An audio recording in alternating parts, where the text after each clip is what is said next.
미국의 그 야구 그 메이저리그 전설이라고 말하는 그 뉴욕 매치의 요기 베라라는 감독이 그 경기를 팀을 이끌고 있었을 때 그 팀이 그 지구에서 꼴찌였었어요.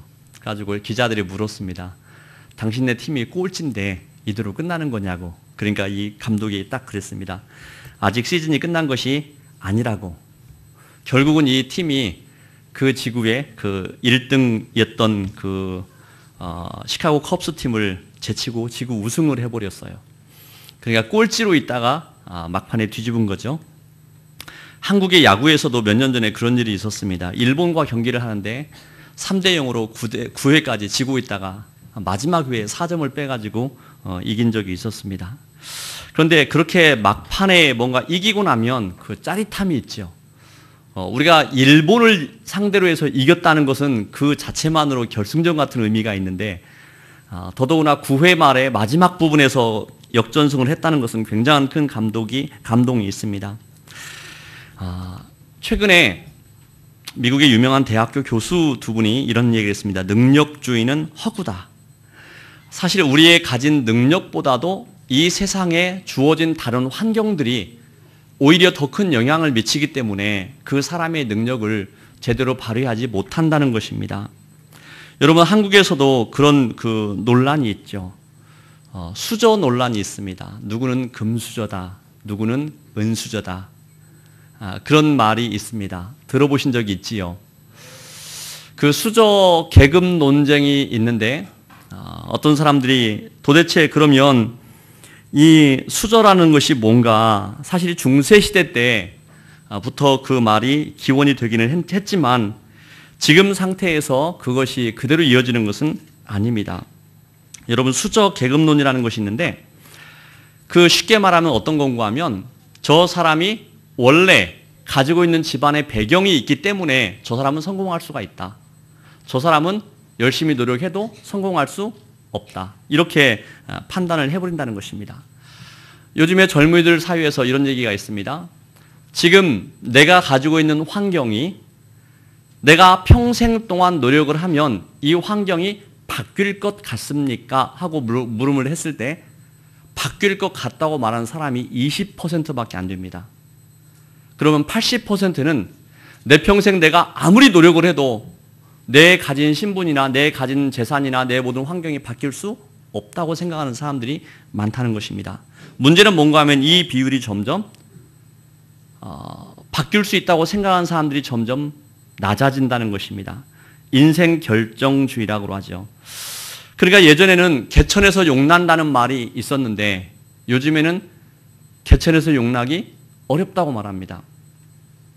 한동안 아이가 좋은 대학을 가기 위한 3가지 조건이라고 말한 것이 있었습니다. 아이가 좋은 대학을 가기 위한 3가지 조건. 첫 번째, 할아버지의 재산, 엄마의 정보력, 세 번째, 아빠의 무관심. 아빠가 처음부터 관심을 가지고 잘 도와주고 있으면 상관이 없는데 아빠가 열심히 사회생활하고 막 바쁘다가 어느 날 갑자기 무슨 소식이 듣고 와가지고 그날 확인해가지고 뭔가 바꾸려고 하면은 이제 정말 이게 걷잡을 수 없는 상황이 되어버린다는 것입니다. 이러다가는 아이들에게 끝날 때까지 끝난 게 아니다라는 말 대신에 너는 이미 태어날 때부터 끝나 있었다, 이런 말이 나올까봐 두려운 그런 사회가 되어버렸습니다. 자, 그런데 여러분, 정말 우리가 그럼 예수 그리스도를 구주로 믿고 하나님의 사람으로 살고 있다는 것은 과연 무슨 의미가 있을까? 정말 예수 믿는 사람에게도 똑같이 그렇게 운명 결정주의처럼 내가 태어난 사회의 내 생활과 내 신분과 내 모든 상황을 바꿀 수가 없다는 이야기인가? 그렇다면 내가 믿음을 가지고 하나님을 믿고 살아간다는 것이 어떤 의미가 있을까? 한번 이것을 한번 생각해 보기를 원합니다. 여러분, 하나님 나라에서 믿음으로 사는 사람들에게는 세상 사람들이 바라보는 것과 다르기는 하지만 얼마든지 그리스도 안에서 인생 역전이 가능합니다. 그것이 초라하게 마무리되어지는 것처럼 보여도 가장 정확한 의미에서의 성공이 가능한 것이 하나님 나라의 일인 것입니다. 여러분, 바울은 그의 삶을 초라하게 마무리 짓는 것처럼 보였지만 그가 전한 복음은 로마를 뒤집었고 세계 역사를 새롭게 썼습니다. 바울은 이방인들에게 복음을 전하는 것을 자기의 사명으로 알았어요. 그리고 또 한편으로는 이방인에게 구원을 전하기 위해서 내가 구원받았다고 생각을 했어요. 그래서 정말 자기의 구원과 소명의 그 삶을 이방인에게 복음 전하는 것에 포커스를 맞췄어요. 여러분, 그때 당시에 이방인들에게 복음을 전하는 것이 얼마큼 어려운 일이었는가 하면, 쉽게 설명하면 우리나라가 1945년도에 해방이 되었는데 해방된 그 해에 일본으로 선교사를 간다고 생각을 해보세요. 제정신이 아닌 다음이야 그렇게 할 수 없겠죠. 유대인들 사회 속에서 이방인들에게 복음을 전하러 간다는 것이 그렇게 어려운 일이었습니다. 유대인들에게는 이방인은 구원받지 못할 사람이고 함께 상종할 수 없는 사람이었습니다. 그들에게 구원이 있다는 것은 상상할 수 없는 일이었어요. 그래서 우리가 잘 아는 것처럼 여러분, 사도행전 11장에 보면은 베드로가 예루살렘에 올라갔을 때 할례자들이 비난해서 무할례자들과 함께 음식을 먹었다는 것 때문에 굉장히 부끄럽게 생각했던 일이 있었습니다. 그리고 또 베드로가 고넬료에게 가서 복음을 전하는 것도 굉장히 망설였던 것도 볼 수가 있습니다. 자, 그런데 바울이 그렇게 자기를 죽이려고 했던 사람들을 피하면서 계속해서 복음을 전하다가 이제 나이 먹어서 죽게 되는 그런 상황이 되었죠. 그런 상황이 되면서 어쩌면 이 바울은요, 자기가 복음을 전하면서 내가 이렇게 복음을 전하다가 언젠가는 이렇게 어려움을 당할 거라는 것도 바울은 이미 알았을 거예요. 그렇지만 그는 복음을 들고 힘껏 복음을 전했습니다. 그렇게 해서 그가 복음을 전하다가 로마의 감옥에서 그는 순교를 했습니다. 어쩌면 사람들이 볼 때는 실패한 인생처럼 보이는 그런 삶이었어요. 그러나 그것은 실패가 아니었어요. 여러분, 오늘날까지도 그의 이름은 역사상 가장 탁월한 전도자요, 신학자요, 목회자로 생각하고 있습니다. 기억되고 있습니다. 오늘 우리가 함께 읽은 로마서 15장의 말씀에 보면 이 바울이 자기의 그 선교 사역이 마무리되는 것을 가리켜서 그가 어떻게 말하는가 하면 자기가 그렇게 할 수 있었던 그 이유가 뭔가 하면 하나님의 은혜였다고 말합니다. 하나님이 내게 해주신 은혜로 말미암아 내가 그렇게 살 수 있었다. 사실 그렇죠. 여러분, 2019년을 우리가 살아오면서 무엇인가를 할 수 있었다. 그것은 하나님의 은혜죠. 그리고 올해 우리가 2020년을 살아갈 수 있는 힘도 어디서 나오는가? 그것은 은혜입니다. 하나님이 주신 은혜가 있을 때 우리는 무엇인가를 할 수가 있습니다. 은혜가 고갈될 때 사람들이 나에게 조금 불편한 말을 할 때 내가 화가 나고 또 굉장히 불편해하고 또 짜증이 나면서 죄를 지을 수가 있습니다. 그런데 은혜가 넘칠 때는 누가 어떤 말을 해도 그것을 충분히 받아 넘길 수 있는 힘이 있는 것입니다. 바울이 그렇게 계속 이방인들에게 쫓김을 당하고 죽임을 당하는 위기 속에서도 복음을 전할 수 있었던 그 이유는 뭔가 하면 하나님의 은혜가 그에게 있었기 때문이었어요. 하나님의 은혜로 그는 탁월한 삶을 살 수 있었고 하나님의 은혜로 그는 실패자가 아닌 성공의 삶을 살아갈 수가 있었습니다. 제가 몇 년 전에 그 잊혀진 가방이라는 그 다큐멘터리 영화를 봤어요. 잊혀진 가방. 그 가방은 누구를 말하는가 하면 그 선교단체의 그 선교사들이 선교지에 갈 때 자기의 그 소지품 가운데서 다 가져갈 수 없는 것, 선교지에서 필요 없는 것들을 가방에 넣어가지고 그 선교센터에다 보관을 해놓습니다. 그런데 선교사가 선교지에서 죽었든지 이제 주인이 없는 그 가방을 공개를 한 거예요. 거기에 아이사 아더라는 그 사람의 가방이 나오는데 그 여자분인데 이분이 미스 스코틀랜드 출신이었어요. 그런데 이분이 어디로 갔는가 하면 아프리카의 기니비사우라는 곳에 가서 32살의 선교사로 가서 결혼도 하지 않고 54년간을 거기서 선교사로 삽니다. 나이가 몇 살이 되었나요? 좀 어려운가요? 32세에 가서 54년 동안을 거기 선교사로 살다가 86세 이분이 세상을 떴어요. 결혼도 하지 않았고 그곳에서 계속 성경을 가르치면서 말씀을 가르치다가 이 사람이 거기서 죽었어요.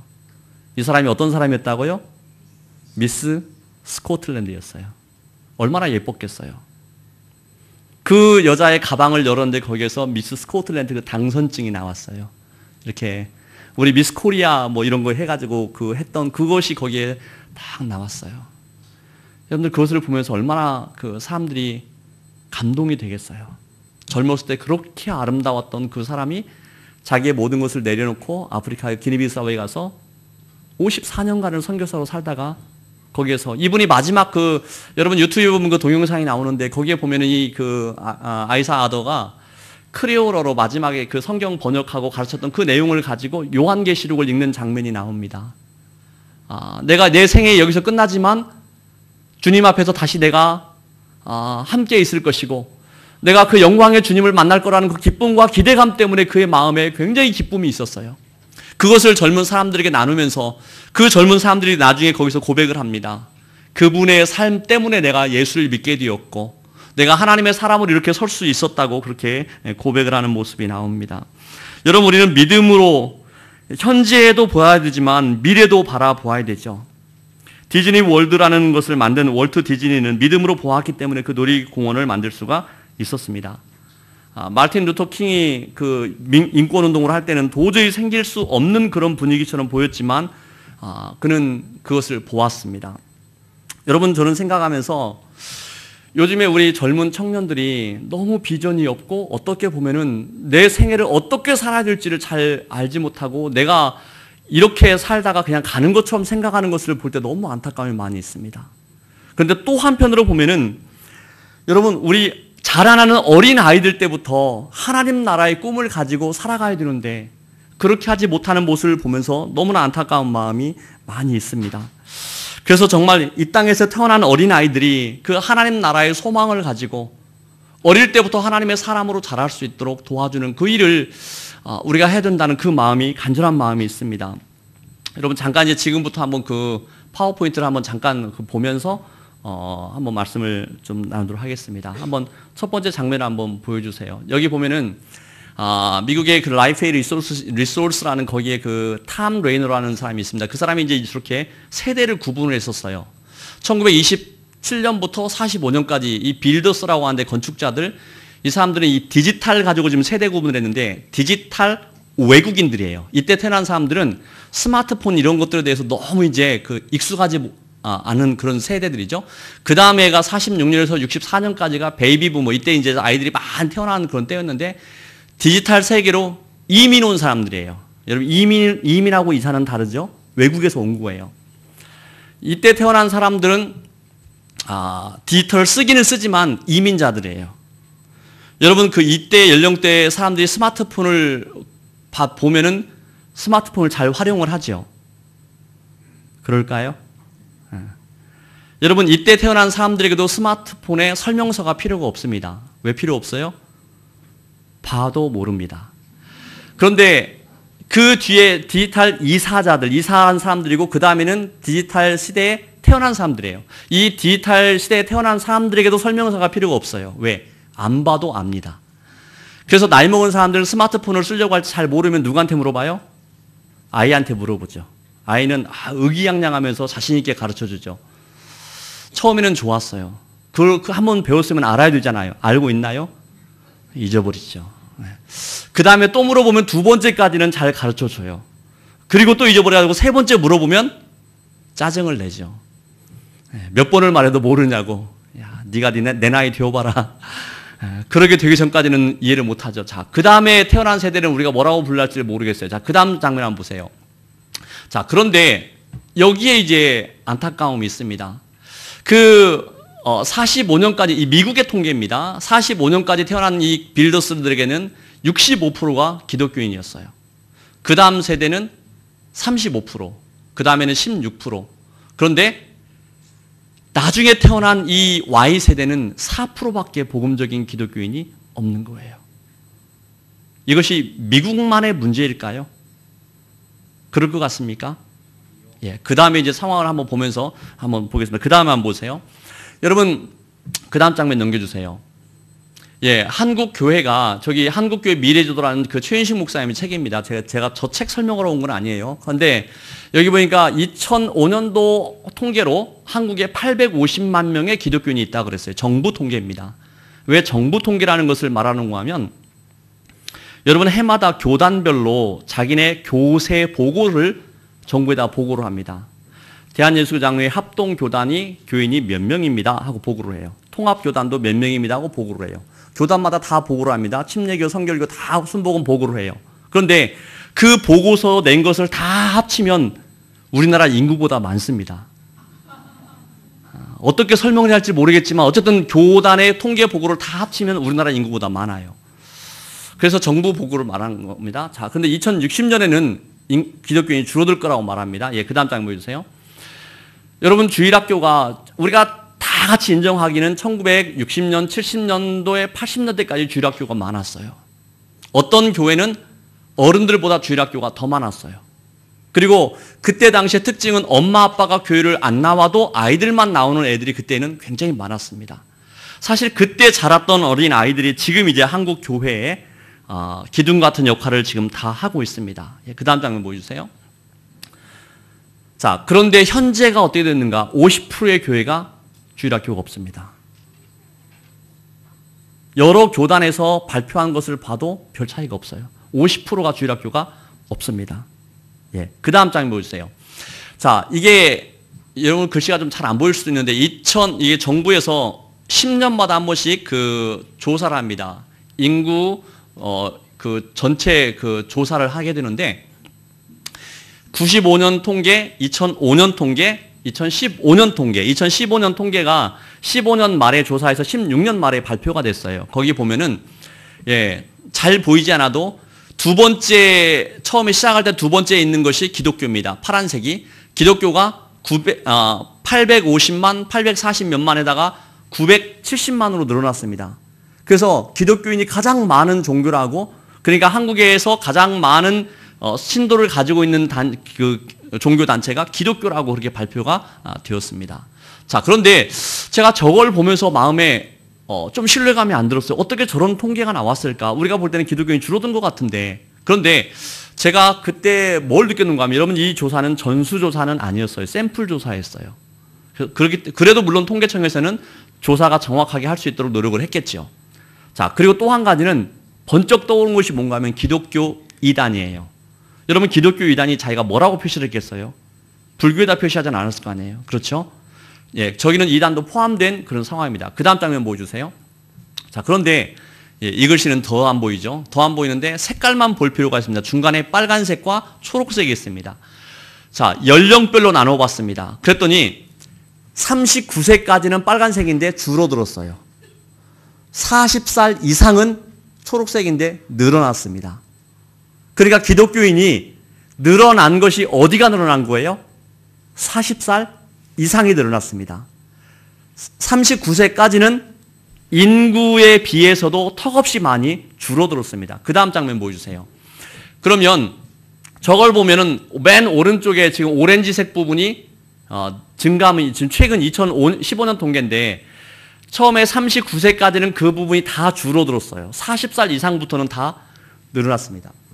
자, 그러면 저 통계를 볼 때 앞으로 어떤 일이 벌어지는가? 여러분, 앞으로 20년간에는 문제가 없겠죠. 왜냐하면 40대가 많이 늘어났기 때문에. 이분들이 60살 될 때까지도 한국 교회는 재정적으로 문제가 없을 수도 있어요. 이미 줄어들고 있는 교회도 있지만. 자, 그러면 그 이후가 되면 어떤 문제가 벌어질까요? 여러분, 이제 경제층이 아닌 65세 이상 사람들은 교회에 많아지고 젊은 사람들은, 생산성이 있는 젊은 사람들은 줄어드는 그런 상황이 생기게 된다는 것입니다. 자, 그 다음 장면 보여주세요. 여러분, 이 말은 굉장히 중요한 말입니다. 한번 같이 읽어봅시다. 시작. 현재 초등학생의 65%는 그들이 자라 어른이 될 때 현재 존재하지 않는 직업에서 일할 것이다. 저렇게 말한 저 클라우스 슈밥이라는 사람이 어떤 사람인가 하면 해마다 1월에 스위스 다보스라는 곳에서 다보스 포럼이 있습니다. 이 다보스 포럼은 월드 이코노믹 포럼이라고 굉장히 큰 포럼인데 아무나 갈 수 있는 건 아니에요. 참가비만도 1,000만 원이 넘습니다. 그래서 돈이 있다고 또 가는 것도 아니에요. 초청을 받아야만 갈 수 있어요. 그런데 거기에 계속 의장을 맡아서 하는 클라우스 슈밥이 4차 산업혁명이라는 책을 쓰면서 저 말을 했어요. 그러면 지금 초등학생의 65%가 그들이 자라서 어른이 될 때는 현재 없는 직종에서 일할 거라는 거예요. 이 말을 들으면 우리에게는 굉장히 참 두려운 말이에요. 왜 그런가 하면 우리가 아이들을 가르칠 때, 야, 네가 그래도 어른이 되어서 밥 먹고 살려면 이런 일을 해야 된단다 하고 열심히 가르치는데 그것 중에 65%가 사라져버리는 거예요. 우리가 그렇게 지금 법대 나와서 법관이 되는 것을 선호하지만 그때 당시에 법관의 인구는 굉장히 줄어들 수 있어요. 굉장히 사회가 달라질 수 있다는 거거든요. 제가 우리 집에 아이들이 이제 저는 어린이집 사역을 하면서 저에게 하나님이 참 특별한 기회를 많이 주셨어요. 제가 본부에 사역하다가 춘천에서 있다가 청주에 있다가 그 다음에 미국에서 한 8년 살다가 다시 이제 한국에 들어가겠는데 제가 이제 미국에 있으면서 우리 아이들이 개를 키우고 싶어 했어요. 그런데 우리가 이제 그 아파트에 살면서 아파트 관리사무소에서 우리가 개를 키우면 한 달에 300불씩 별도로 돈을 내야 돼요. 애를 한 명 더 낳으면 돈을 더 내는 게 없어요. 그런데 개를 한 마리 키우면 돈을 더 내라는 거예요. 그러니까 우리같이 어려운 형편의 개를 키울 수가 없었죠.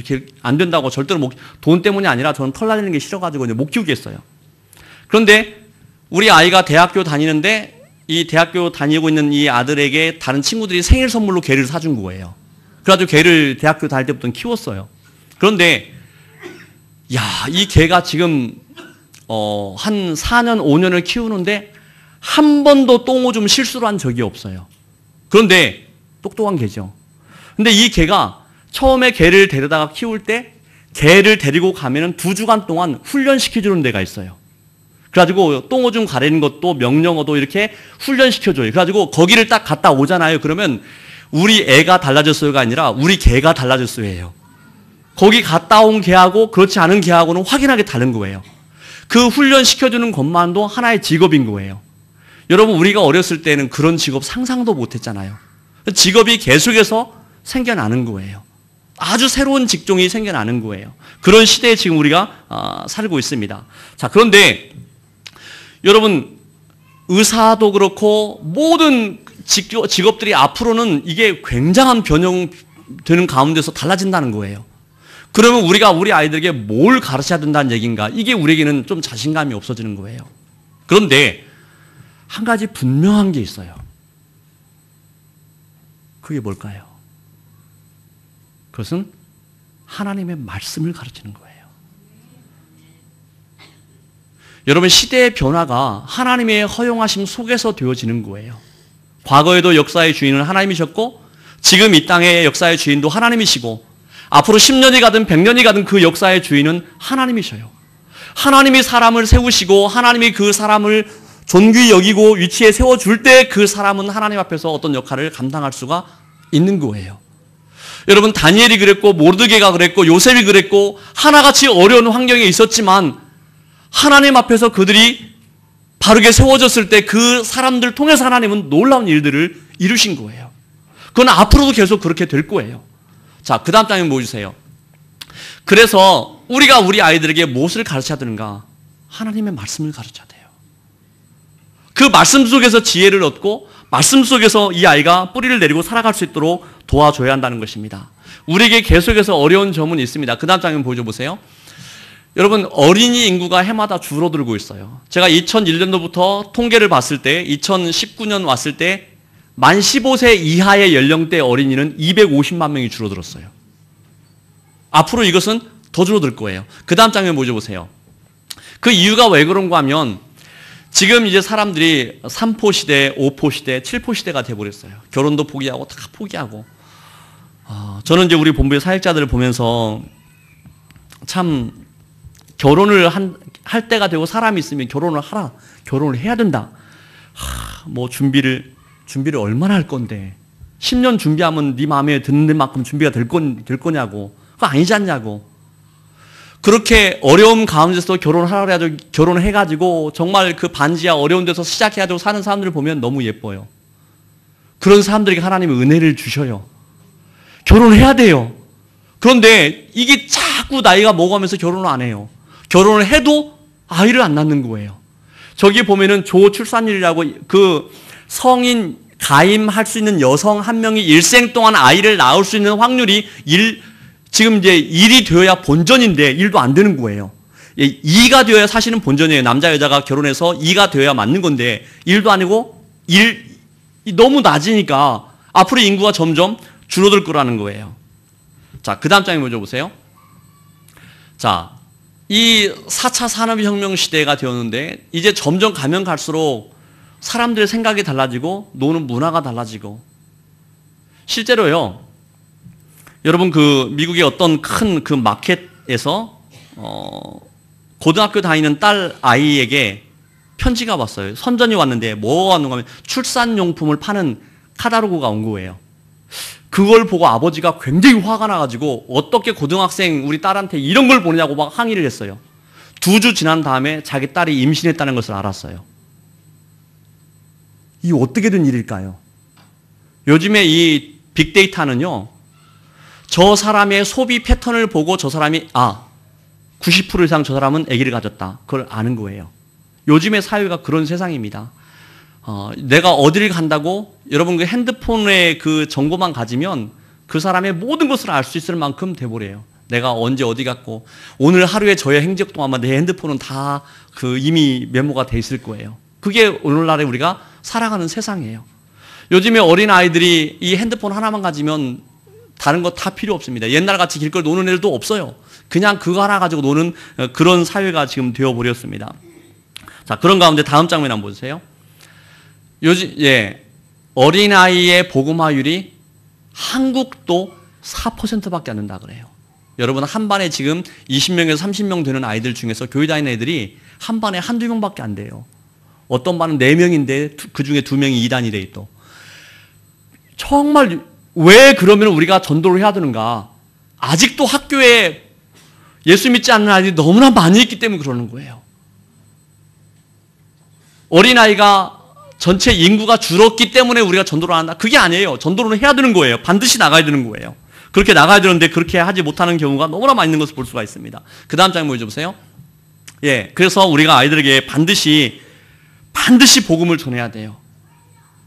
지금 전하지 않으면 안 됩니다. 여러분 이번에 우리 그 송정교회가 정말 교육관 심혈을 기울여서 기도하면서 지은 건물 지어가지고 제일 먼저 어리전도회가 3.1클럽을 하는데 합숙하면서 쓰고 있는데 참 귀한 장소를 내어주셔서 너무 감사하고 점점 이렇게 합숙하면서 훈련하는 장소를 찾기가 어려워요. 그런데 훈련을 하고 전도를 해야 되는 것이죠. 자, 그 다음 장면 먼저 보세요. 저는 저 그림을 굉장히 좋아합니다. 자, 저 사람들이 다 뭘 들고 있습니까? 초를 들고 있죠. 잘 보면은 초의 길이가 다르죠. 저 초의 길이가 무엇을 상징하는 것 같습니까? 뭘 상징하는 것 같습니까? 그렇죠. 그 사람의 일생에서 남은 시간을 지금 표현하고 있어요. 제가 저 그림을 좋아하는 이유 중에 한 가지가 저 왼쪽에서 세 번째가 제가 모델이었어요. 자, 그런데 저 아이가 있는 거기를 한번 잘 보세요. 초를 누가 들고 있어요? 누가 들고 있나요? 아이가 들고 있지 않아요. 아이는 뭘 들고 있어요? 이걸 들고 있어요. 이게 뭐예요? 글 없는 책이에요. 이거는 아이들을 전도할 때 쓰는 도구예요. 저 스티븐 베이츠라는 사람이 저 그림을 그릴 때 의도가 있었어요. 저 책을 들고 있는 저 사람은 예수 그리스도를 구주로 영접한 사람이라는 의미로 지금 저 책을 들고 있는 그 아이를 그렸어요. 그리고 저 초를 주는 손을 잘 보면 손에 못자국이 있어요. 예수님이 그 아이에게 지금 초를 주고 있는 거예요. 자, 여러분 사람이 인생이 70이요 강건하면 80이라도 그 연수의 자랑은 수고 슬픔뿐이라고 시편 90편에 하나님의 사람 모세가 말을 했습니다. 우리가 물론 더 오래 살 거지만 80살까지를 산다고 가정했을 때, 이건 가정이에요. 80살까지 산다고 가정했을 때 65세에 예수를 믿고 나면 주님을 위해서 섬길 수 있는 시간이 얼마큼 있습니까? 어려운가요? 15년 있습니다. 반대로 15세 예수를 믿었다고 생각을 해보세요. 주님을 위해서 섬길 수 있는 시간이 얼마큼 있어요? 65년입니다. 그런데 65세 예수를 믿어서 15년하고 15세 예수 믿어서 65년하고는요 비교할 수가 없습니다. 왜? 길이로도 차이가 나지만 어렸을 때 예수 믿고 나면 그 일생을 통해서 하나님은 엄청난 일을 이룰 수가 있는 거예요. 너무나 많은 것들을 할 수 있는 거예요. 그래서 그 시간의 질을 비교할 수가 없어요. 그래서 한 살이라도 더 어렸을 때 예수 믿게 하고 하나님의 사람으로 일생을 살아갈 수 있도록 도와줄 수만 있다면 이거는 우리가 너무나 소중한 일인 거예요. 여러분, 제가 어린전도회 사역을 시작할 때 제가 그럼책으로 아이들을 전도하는데 아이가 정말 진지하게 주님을 영접하는 것을 보았어요. 그리고 제가 주일날에 교회 가서 아이들에게 설교했는데 또 아이들이 거기서 주님을 영접하는 거예요. 하나님이 그때 저에게 주신 도전이 너무 컸어요. 하나님, 아이가 주님을 영접할 수 있네요. 주님을 믿을 수 있어요. 내가 그때 교육전서로 일하면서 어른들 목회하기 전에 잠깐 몇 년 동안 해야 될 일이라고 아이들 가르치는 것은 몇 년 동안 해야 될 일이라고 생각했는데 하나님이 제게 주신 말씀은 그것이 아니었어요. 네가 일생 동안 다니면서 복음을 전해도 끝도 없는 저 아이들, 복음을 들어야 되는 아이들. 그래서 지금도 저는 계속해서 매일마다 기도합니다. 하나님, 이 한국 땅에서 태어난 어린아이들이 초등학교를 졸업하기 전에 단 한 번이라도 예수 그리스도의 복음을 듣게 해주세요. 하나님, 어린이들이 복음을 들어야 됩니다. 여러분, 우리가 지금 아이들에게 복음을 전하지 않으면 앞으로 10년 뒤, 20년 뒤에 저 캄보디아나 필리핀이나 몽골에서 한국에 선교사가 와야 될지도 몰라요. 왜? 지금 아이들 복음화율이 4%밖에 안 되는데 앞으로 20년 뒤, 30년 뒤에 한국의 복음화율이 어떻게 되겠어요? 여러분, 복음화율이 5% 미만인 그런 나라를 가리켜서 미전도 종족이라고 말합니다. 한국이 그런 나라가 돼버릴 수 있어요. 20년 뒤에, 30년 뒤에 우리가 정말 멋지게 하나님을 섬겼고 우리가 헌금하고 교회를 지었고 또 하나님 앞에서 열심히 했던 그 모든 것들을 우리의 다음 때가 더 멋지게, 더 아름답게, 더 귀하게 해나가야 되는데 그러지 못할 수도 있다는 거예요. 지금 아이들에게 복음 전하는 일을 게을리한다면 그런 상황이 올 수도 있다는 것입니다. 그렇기 때문에 한 살이라도 더 어렸을 때 그 아이가 예수 믿고 하나님의 사람으로 살아갈 수 있도록 도와주는 그 일을 우리가 지금 해야 되는 거예요. 여러분, 그렇기 때문에 여기 지금 교육관에서 또 여기 지하에서 합숙을 하며 이제 훈련을 하는데 요즘에는요, 어디 가서 뭐 훈련을 하더라도 침대 있습니까? 샤워할 수 있는 데 있습니까? 그런 데 없으면 가기 힘들어요. 이 사람들이 자기 집에 자기 침대가 없어서 여기 자는 게 아니에요. 어제는 비 맞으면서 나가서 전도를 했어요. 전도는 늘 우리에게 부담스러운 거예요. 잘 준비돼서 나가는 것도 아니에요. 하지만 하나님께서 복음을 전하라고 했기 때문에 나가서 전하는 거예요. 지금 아이들에게 복음을 전해야 되기 때문에 하는 거예요. 그것이 하나님의 명령이기 때문에 순종하면서 나가는 거예요. 복음을 전해야 되죠. 지금 아이들에게 복음을 전해야 돼요. 지금 전하지 않는다면, 지금은 그래도 할 수 있지만 지금 이 시기가 지나고 나면 여러분, 지금 점점요 학원 인권 조례가 통과가 되죠. 동성애가 보편적으로 돼버리죠.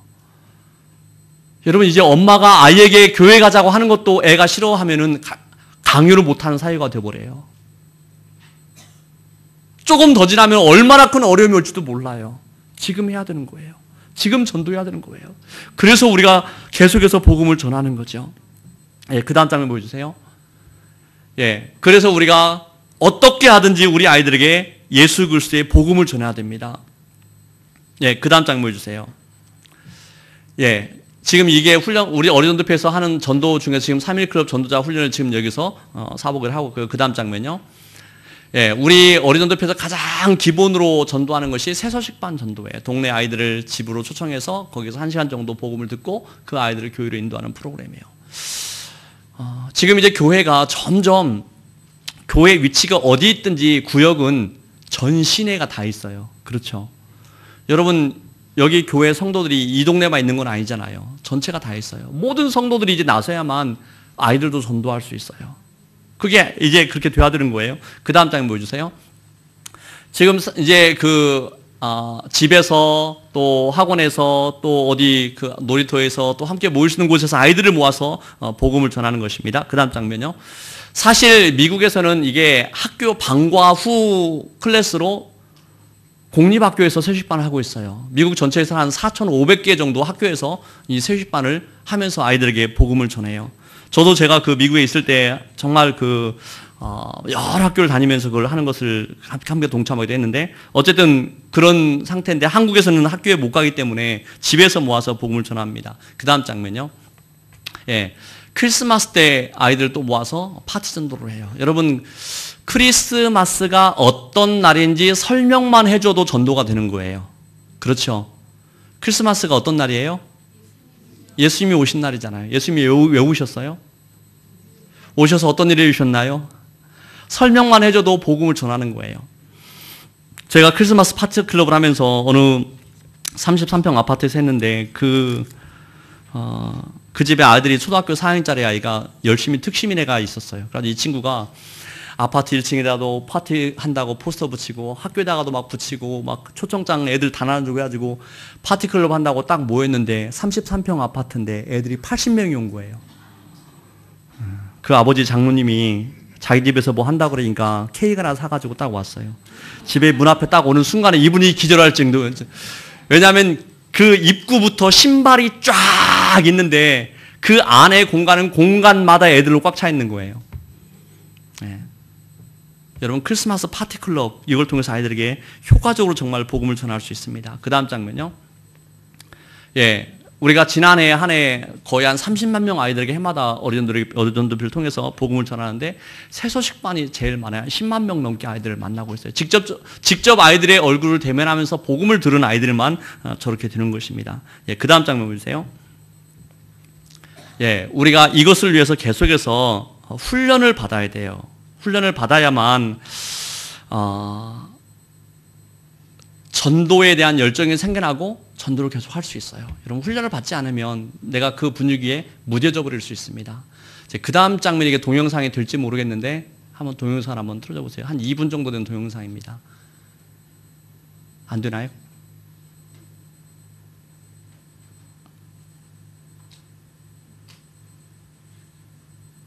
돼요? 예. 동영상 한번 틀어줘 보세요.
저게 실제 중국의 4대 사막 가운데 하나인 그 모우스 사막이라는 곳에서 여자가 한 가정이 살고 있었는데, 여러분, 그 결혼해서 자기 아빠가 거기다 내려놓고 아빠는 가버렸는데 여자가 거기 살 수 없어서 도망가려고, 나 여기 못 산다고 남편 놓고 가려고 했는데 남편이 너무 착한 거예요. 그냥 가지 말라고 말도 못하고 그냥 손 붙잡고 울고만 있는 거예요. 그러니까 여자가 갈 수가 없었어요. 그리고 그 땅에서 사막을 일구기 시작했어요. 그리고 씨를 뿌리고 나무를 심고 해가지고 20년이 지나니까 저렇게 바뀐 거예요. 여러분, 지금 우리가 아이들을 전도하고 아이들에게 복음을 전하는 것이 어쩌면 저 같은 일일 수 있어요. 그러나 지금 해야 돼요. 하면 앞으로 20년 뒤, 30년 뒤에 이 나라도 저 사막이 변해서 숲을 가꾸었듯이 하나님께서 어린아이들 통해서, 지금 복음 들은 아이들을 통해서 하나님 놀라운 일들을 이루실 것입니다. 여러분, 하나님의 은혜 아래서 하나님 그분이 힘주시는 가운데서 인생 역전은 가능합니다. 오늘부터 우리가 살아갈 수가 있어요. 그렇게 생각하고 나아갈 때 하나님의 은혜를 통해서, 왜 하나님, 우리가 섬기는 하나님 너무나 멋진 분이기 때문에 그렇습니다. 제가 그 미국에서 살면서 제가 얼마 전에 이런 생각을 해본 적이 있습니다. 제가 미국에서 그 매사추세츠 주에 그 보스턴이라는 도시가 있는데, 보스턴 말고 두 번째 큰 도시가 우스터라는 도시가 있습니다. 제가 우스터라는 곳을 갔는데 거기에 보니까 한국에서 홈스테이 학생을 받아가지고, 고등학생을 홈스테이를 받아가지고 요 아이들을 학교로 보내주는 그런 일을 하고 있는 사람이 있었어요. 그런데 단위가 컸어요. 굉장히 많이. 애들이 한 40명 있었어요. 여자 20명, 남자 20명, 고등학생들. 그런데 그 애를 돌봐주는데 한 명 받는데 1년에 4천만 원을 선금으로 받더라고요. 4천만 원 선금으로 받고 중간에 나가도 돈 돌려주는 것도 없어요. 무조건 4천만 원을 내고 1년을 사는 거예요. 학비 별도예요. 학교 다니는 학비는 그렇게 많이 들진 않았어요. 그런데 어쨌든 거기에 들어오려고 줄 서 있더라고요. 한국 애들을 보내려고. 뭐 지점장이나 무슨 회사 사장이나 이런 사람들 자녀들이 거기 오려고 줄 서 있는 거예요. 그러니까 아이가 1년 동안 거기에서 기숙하면서 물론 동부기 때문에 다를 수도 있겠지만 어쨌든 학교 다니는데 1년에 한 5천만 원이 들어가는 거예요. 제가 이제 우리 아이들, 우리 큰애가 중학교 1학년 때, 둘째가 초등학교 3학년 때 미국을 갔습니다. 가서 우리 아이들이 미국에서 중학교, 고등학교, 대학교를 다 나왔죠. 그러면서 제가 갑자기 어느 날 그것을 보는 순간에 이런 생각이 들었어요. 야, 그렇다면 내가 한국에 살았다면 도대체 돈을 얼마를 벌면 내가 이 아이들을 이렇게 보낼 수 있었을까? 계산이 안 나오는 거예요. 여러분, 하나님께서 우리 삶에 부어주신 은혜가 얼마나 큰지 몰라요.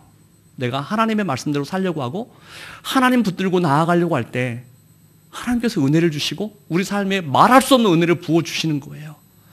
여러분, 우리가 그렇게 살기를 원하고 우리가 가르치는 그 아이들이 어릴 때부터 믿음으로 자라서 그 아이들이 하나님 섬기고 살아갈 때 하나님이 그 아이들에게 얼마나 많은 은혜를 주시는지 몰라요. 그 은혜를 경험하며 살 수 있도록 여러분, 지금 이 3일 클럽이 되어지고 있는데 이것을 위해서 여러분들이 기도해 주시고 특별히 또 음식 만들어 주시고 하는 분들 너무 수고 많으신데 너무 감사하고, 여러분들의 섬김이 정말 사막을 바꾸는 것처럼 또 놀라운 열매로 맺혀질 것입니다.